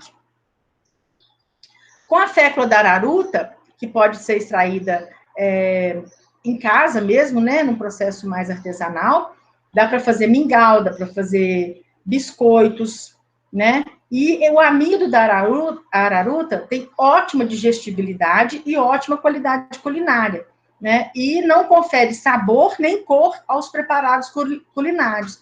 Então, ela pode ser muito útil para engrossar molho, creme, porque não vai interferir no sabor e na cor dessas preparações. A araruta não contém glúten, então é um alimento muito interessante para os doentes celíacos, e ela tem mais energia, lipídios, cálcio e ferro que a batata, e valor de proteína, fósforo e vitamina B1 próximos ao da batata. O inhame é um gênero muito interessante, são várias espécies, né, e é até difícil falar, diferenciar, né, porque são muitos tipos, e olhem para vocês verem a grande variedade de formas, né, que são cultivadas no Brasil. Cada região acaba conservando, né, determinados tipos. Olha o tamanho, né, dessa túbera. E na Epamig a gente tem esse material, que na época foi colhido com 3 quilos, né, mais ou menos, mas aqui em casa eu colhi um que tinha 9 quilos. E talvez até por esse tamanho ele tenha sido deixado de ser cultivado, mas para creches, escolas, hospitais, lar de idosos, é uma hortaliça muito interessante, porque nesses locais se utiliza uma grande quantidade de matéria-prima, né, para a preparação das refeições. Em termos de valor nutricional, ele tem mais energia, cálcio, fósforo e ferro do que a batata. O mangarito é uma hortaliça muito procurada, né, porque as pessoas falam muito bem dos rizomas, né, em relação ao seu sabor, que ele teria um sabor amendoado, né? Eu nunca provei, porque aqui em São João del Rei, ele produz muito pouco, os rizomas são muito pequenininhos, e a gente sempre prioriza a multiplicação, né? A gente passa para alguém que está querendo multiplicar também, e torna a plantar, né? Então, a propagação é vegetativa por meio dos próprios rizomas. Na Ipamig foi desenvolvido um trabalho com o uso de cobertura morta, né, e obteve-se 65 toneladas por hectare com o uso de cobertura morta, em comparação com 41,55 toneladas por hectare sem cobertura morta. Então, a cobertura morta favorece o desenvolvimento da cultura, com benefícios no aumento da produtividade, né? Além disso, com a cobertura morta, obteve-se maior quantidade de rizomas grandes, né? Aumentou a porcentagem de rizomas grandes em relação ao cultivo feito sem a cobertura morta. O mangarito tem mais proteínas e lipídios do que a batata. Contém também carboidratos e vitamina C, e é uma ótima fonte de energia. Ele é versátil, né, vai bem em receitas doces e salgadas, de acordo com a nutricionista Neide Rigo. E na internet, né, eu vi que ele pode ser consumido com melado, melado de cana, com manteiga, substituindo o pão no café da manhã. Mas também pode ser usado como outros tubérculos, né, como a batata, para fazer frango. Aqui, ele foi cozido e salteado na manteiga, com pimenta e sal rosa, são a imagem da internet, e feito cozido, né, ensopado com peito de frango. Bom, como vocês viram, as punks podem contribuir muito para a segurança alimentar e nutricional, porque elas são de fácil cultivo, sendo cultivadas em casa, né, ou em casa na cidade ou no meio rural. Elas podem contribuir diariamente para complementar ou assegurar a alimentação das famílias, e são boas fontes de sais minerais, fibras, vitaminas, carboidratos e proteínas. Eu acho que se elas fossem introduzidas em restaurantes populares, cozinhas de hospitais, abrigos de idosos, escolas, elas seriam novos ingredientes para novos pratos, né? Caldas doces e sopas poderiam ser engrossadas com a fécula de araruta. As saladas poderiam usar folhas de azedinha, beldroega, almeirão roxo, folhas jovens das vinagreiras, folhas e flores de capuchinha, flores de jambu. Nos recheios poderiam ser usados umbigo de bananeira, bertalha e todas as outras folhas que a gente mencionou, que podem compor refogados, sucos de tomate de árvore, de acon, de azedinha, chá gelado de folhas de hibiscos acetosela e cálices de hibisco sabidarifa, purê de mangarito, de inhame, de rizoma de taioba, geleia de cálice da vinagreira, fruto do Ora pronobis, de flor da dália. A ervilha torta poderia ser substituída, né, pelo feijão mangalô, ou orelha de padre. O espinafre poderia ser substituído por bertalha coração. A couve poderia ser substituída por taioba, por bertalha, por mavarisco. E nas padarias, né, a gente teria muitos novos ingredientes para novos produtos. Então, poderiam ser feitos, né, vários novos produtos. Pão de cará, biscoitos de araruta, brevidade de araruta, que não teriam glúten, então seria um alimento seguro para os celíacos. Pães enriquecidos com farinha de Ora pronobis, pão enriquecido com farinha de bertalha coração, esfirra recheada com Ora pronobis. Então, seriam alimentos mais ricos em proteína e, nesse caso da esfirra recheada com uma folha, seria um alimento apropriado para vegetarianos. Então, a melhor divulgação, né, do conhecimento das propriedades nutracêuticas das punks, né,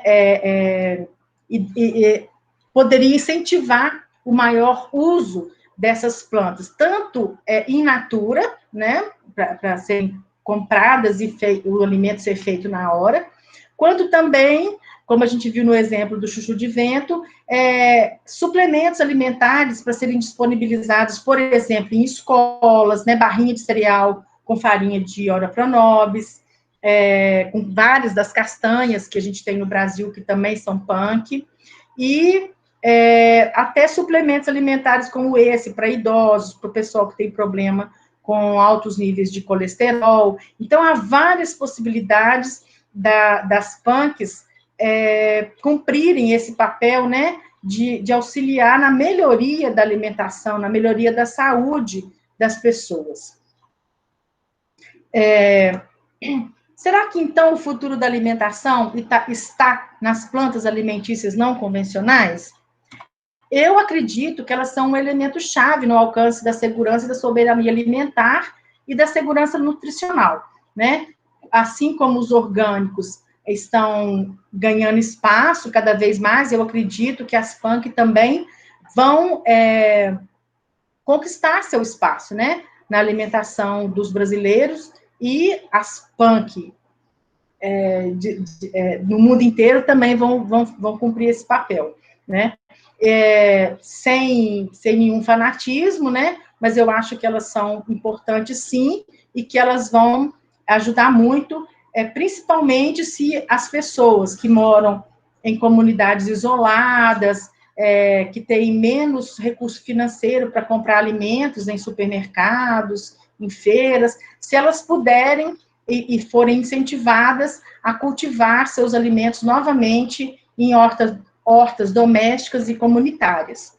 E, para quem gosta de ler, né, essa frase que eu provoquei vocês, o futuro da alimentação está nas plantas alimentícias não convencionais, é de uma tese, né, da Andréa Maria Liberalesso, que eu comecei a ler, achei muito interessante, tem uma revisão muito boa, mas que eu ainda vou terminar de ler, mas sugiro para vocês. Acho que o título é muito provocativo, né, e muito instigante. Bom, no site da EPAMIG, vocês vão poder fazer download gratuito de várias publicações. Nós estamos com uma série de cartilhas sobre as hortaliças não convencionais, né? E eu deixo aqui, mais uma vez, o meu telefone e o meu e-mail, caso alguém queira trocar ideias ou não tenha conseguido uma resposta satisfatória durante a nossa discussão, que vai se dar agora, né? E agradeço a paciência de vocês. Me coloco à disposição para as perguntas. Obrigada.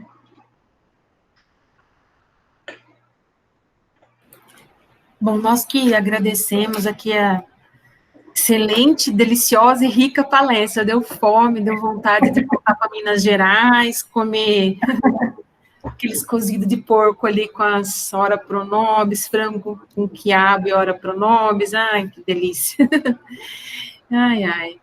Foi muito esclarecedora, Isabel, assim, acho que trouxe bastante informação técnica também, que a gente falta, né, estava faltando, mas esse belo trabalho que a IPAMIG tem feito em parcerias aí com a Embrapa, universidades e tudo mais, está trazendo aí uma série de informações, até mesmo cultivo, né, essa questão mesmo da taioba, né, como talvez produzir com menos, né, o salato de cálcio, né? Então, como a gente pode também se adaptando a isso.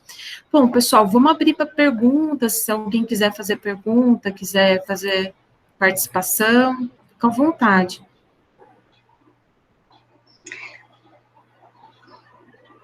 Rodrigo, é contato do que você quer?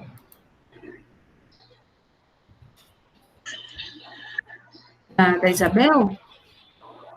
Ah, tá. Ele quer o contato seu, deixa eu... Pode disponibilizar.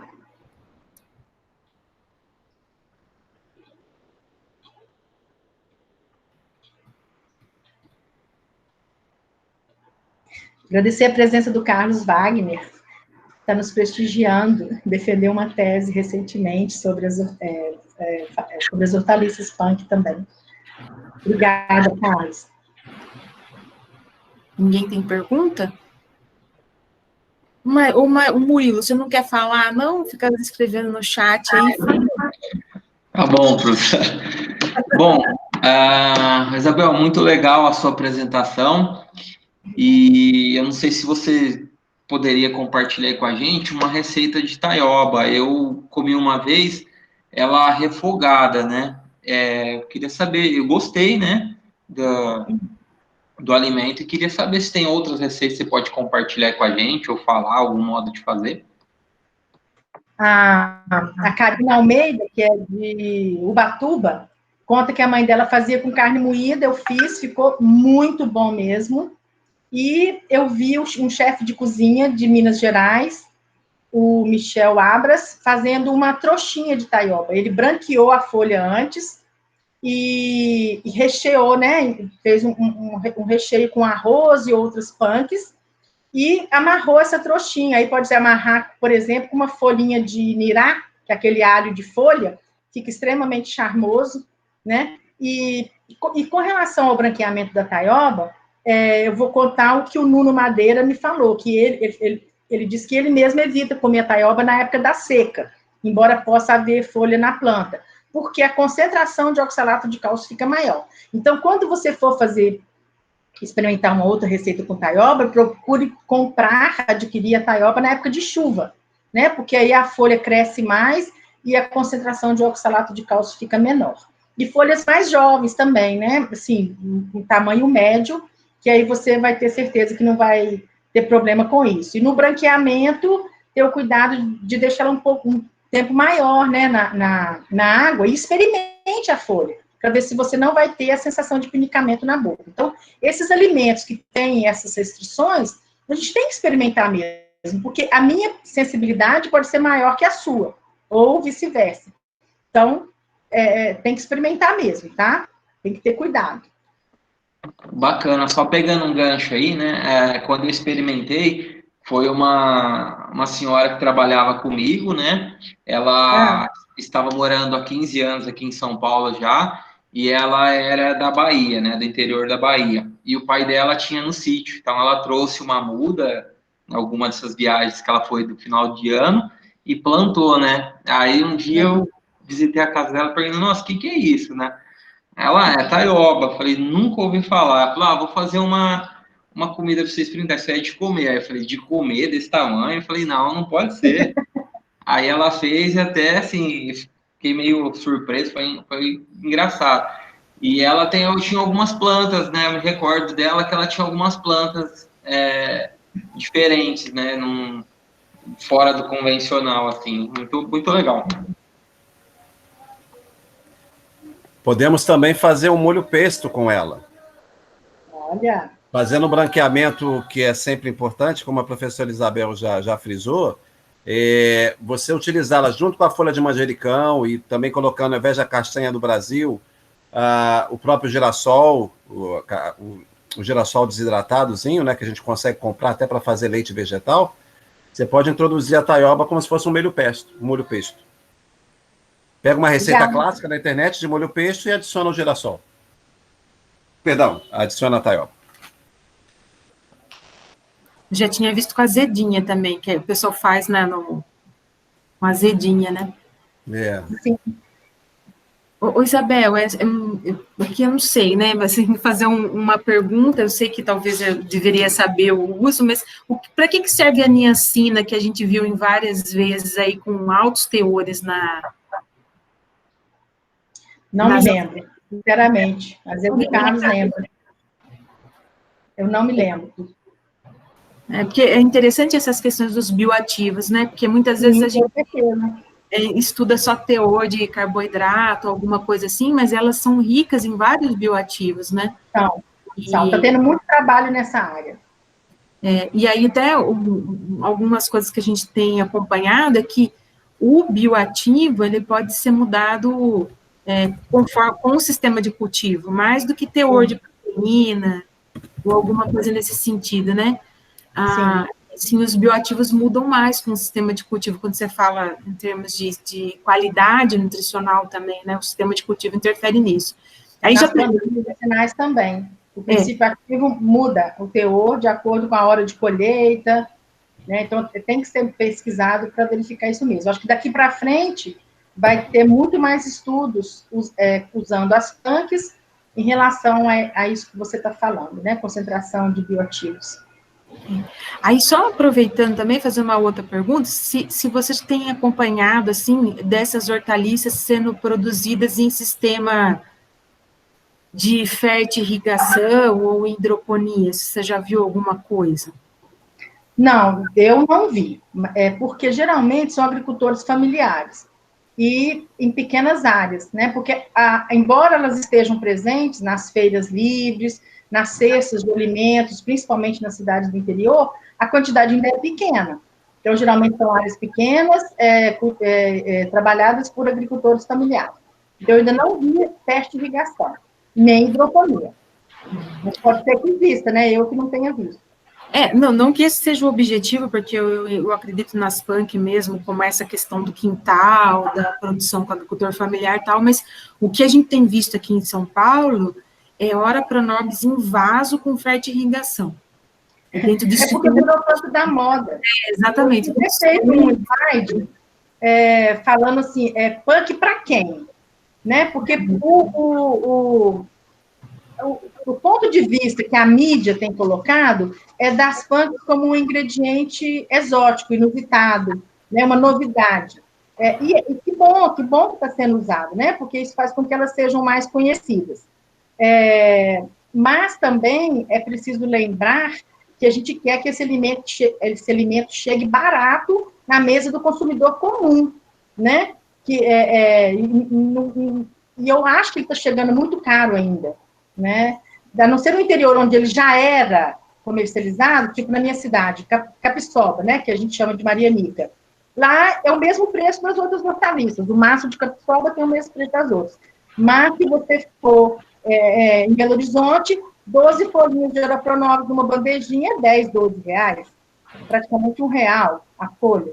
Então, é um preço absurdo. Então, a gente gostaria que elas fossem produzidas pelo agricultor familiar, para que seja mais uma fonte de renda, mais uma alternativa para o produtor familiar, e que também chegasse à mesa do consumidor comum. A gente quer aumentar o leque de opções para o consumidor comum. E que os chefes também usem, lógico, né? Que aí vai fazendo propaganda.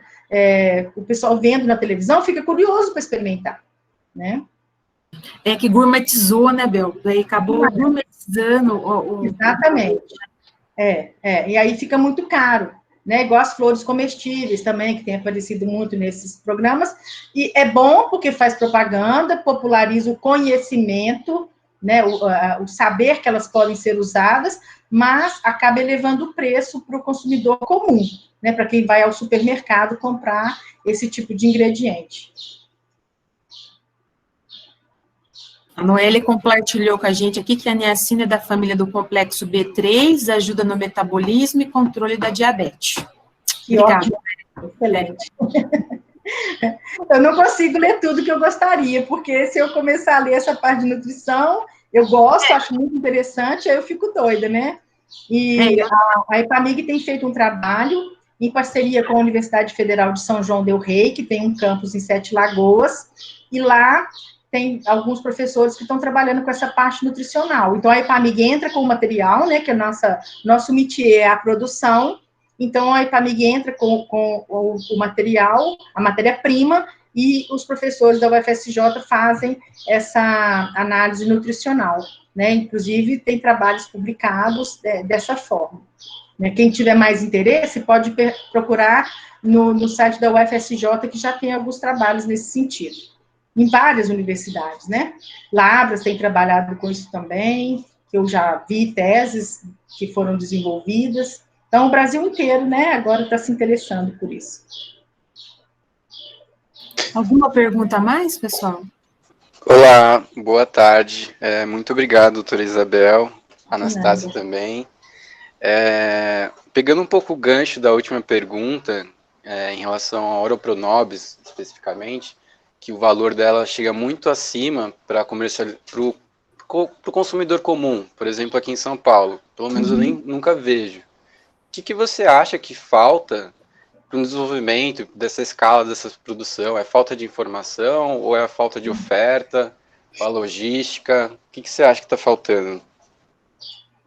A gente está vivendo a consequência daquilo que eu falei, que as hortaliças convencionais foram trazidas do exterior, foram melhoradas lá e depois aqui também, né? A gente ainda está nesse processo de melhoramento das hortaliças não convencionais, que é muito útil, claro, a gente, para ter cenoura na mesa o ano inteiro, para ter alface na mesa o ano inteiro, a gente precisa disso, né? A gente tem cultivares de verão, de inverno, graças ao melhoramento genético. Mas nós não podemos ficar reféns só de material de plantas que dependem muito de condições climáticas, né?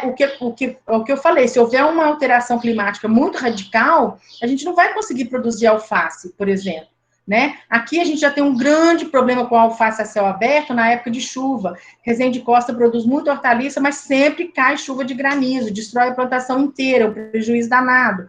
Então, a gente tem plantas muito rústicas, né, como as bertalhas que eu mostrei. Eu colho as 2 bertalhas em vasos de 5 litros, de 6 litros, né, e lógico que no chão elas dão muito mais, né, ficam muito mais vigorosas, mas dá para produzir peixinho, azedinho, ora pronobis, bertalha, alho de folha, tudo em vasos.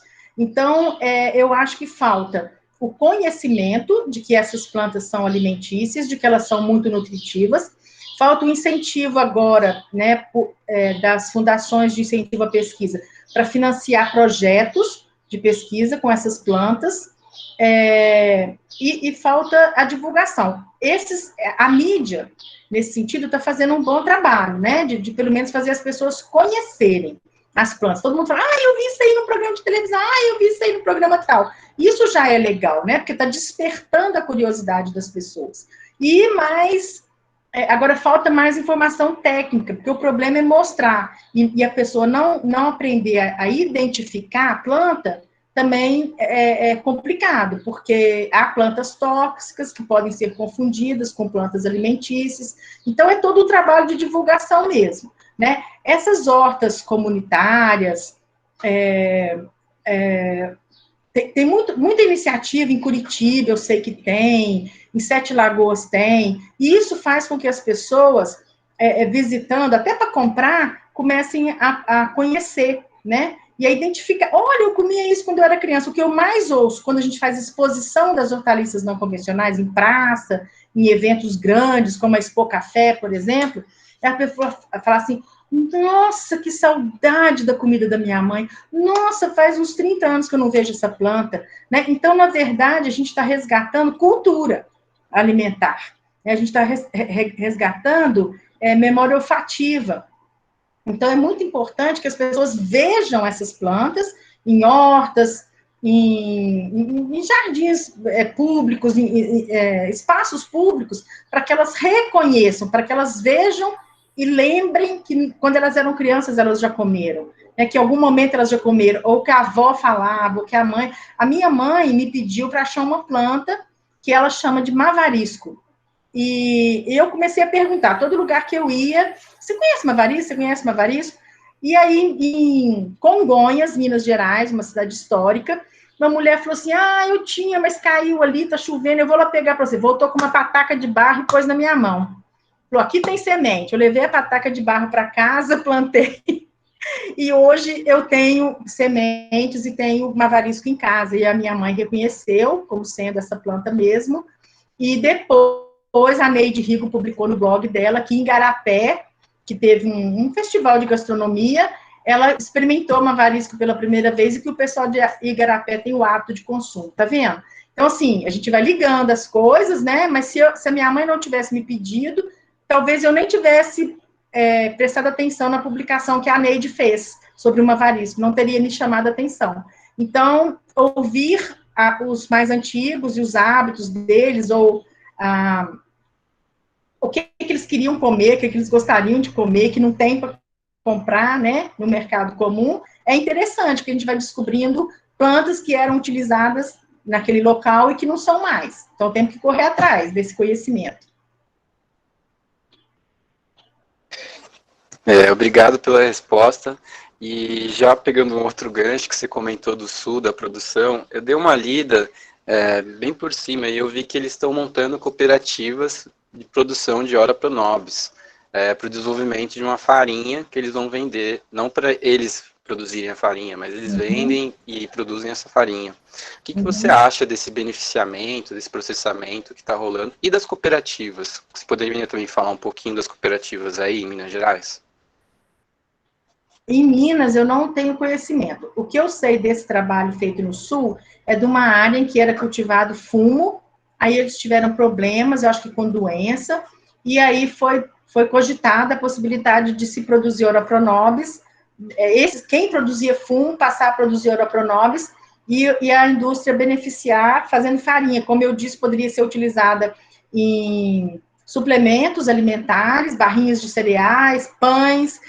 Nossa, tem tanto trabalho publicado mostrando a aceitação, a boa aceitação de pães feitos com farinha de Ora Pronobis, de macarrão, massa de macarrão feita com farinha de Ora Pronobis e de Bertalha Coração, que é a Anredera, né? Então, eu acho que é uma iniciativa muito louvável, inclusive, eu acho que teria que ser levada para as ONGs, né, que trabalham mais diretamente com alimentação de crianças, de idosos, de qualquer população mais vulnerável, né, porque essa farinha é mais fácil de ser levada do que a folha, né? Mas nos locais onde há possibilidade de plantio do Ora Pronobis, né, há uma tecnologia que foi desenvolvida, acho que concomitantemente pela Embrapa e por uma pesquisadora da EPAMIG, de um sistema de cultivo adensado de Ora Pronobis com podas sucessivas, a poda colheita, né, sucessiva.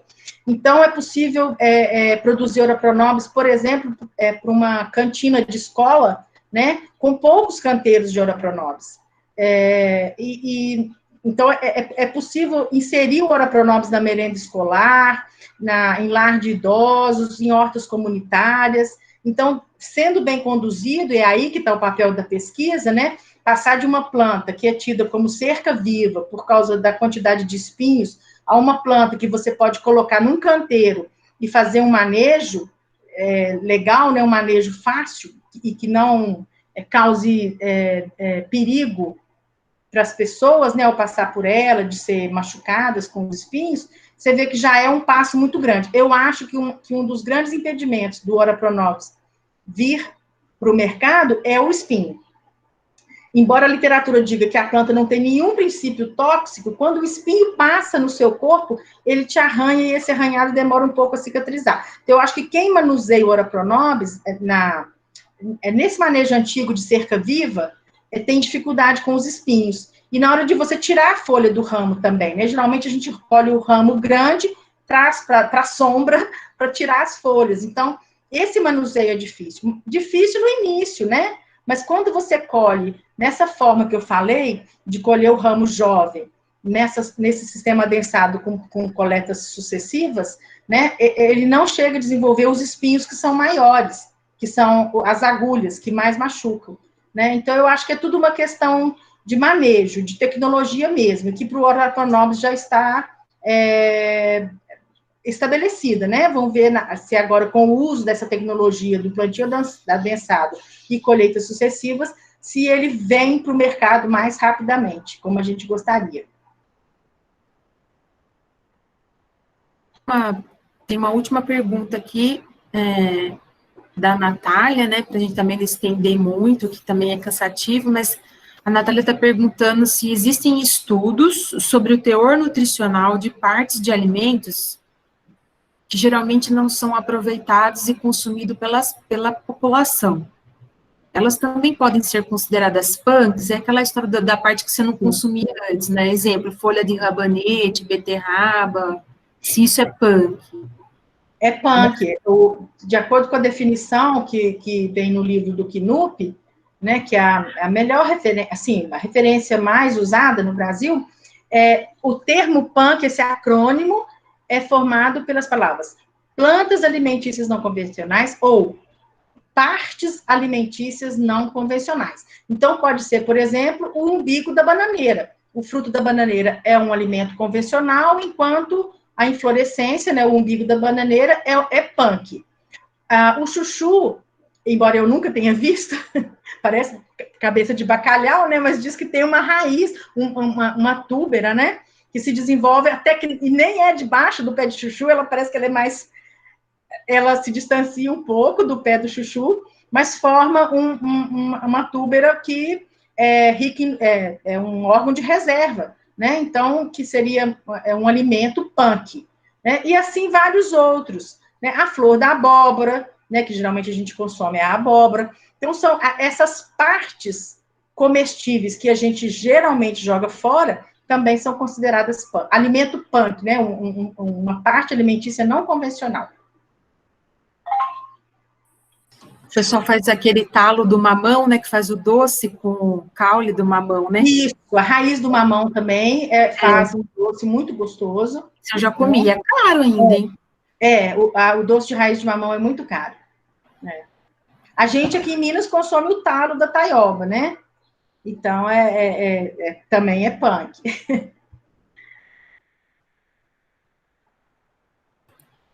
Acho que não sei se tem mais alguma pergunta, daria tempo de mais uma só, a gente pode encerrar, para não ficar tão cansativo também para a Isabel. Vamos encerrar aqui. Então, Isabel, novamente, muito obrigada pela excelente palestra, teve vários comunicados aqui no chat agradecendo, né, o pessoal falando muito obrigado a Candela, falou obrigada foi muito enriquecedor para mim, a Candela é da Argentina. A Cláudia Márcia Roseno gostou, parabenizar pela palestra e pela excelente abordagem que você teve na palestra.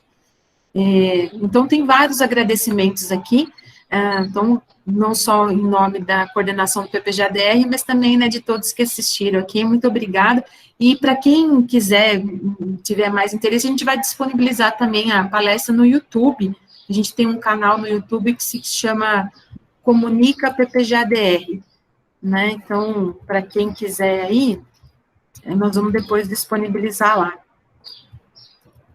Eu gostaria de agradecer a oportunidade e dizer que, embora eu esteja aqui falando hoje, né, existe toda uma equipe por trás, né, eu agradeço muito aos meus colegas de trabalho, e dizer também que eu faço parte do programa Flores, Hortaliças e Plantas Medicinais, da EPAMIG, é um programa estadual de pesquisa, que tem 17 pesquisadores. E, então, em nome, né, de toda a equipe, eu agradeço a oportunidade e nos coloco à disposição para outras oportunidades também, né, porque é sempre interessante a gente estar trocando ideias, né, trocando experiências, e já estive aí, né, para participar de bancas, e acho que é sempre positiva, né, essa interação entre instituições. Então, deixo o meu agradecimento em meu nome e em nome da EPAMIG, né, e agradeço a participação de todos. Numa próxima, você vai vir falar sobre flores comestíveis também. Com muito prazer. Então, obrigada a todos, pessoal, um bom final de tarde a todos, com esse calor, né, não sei se está em todo lugar, mas aqui está muito quente também, e um bom final de semana a todos, um abraço. Bom final de semana.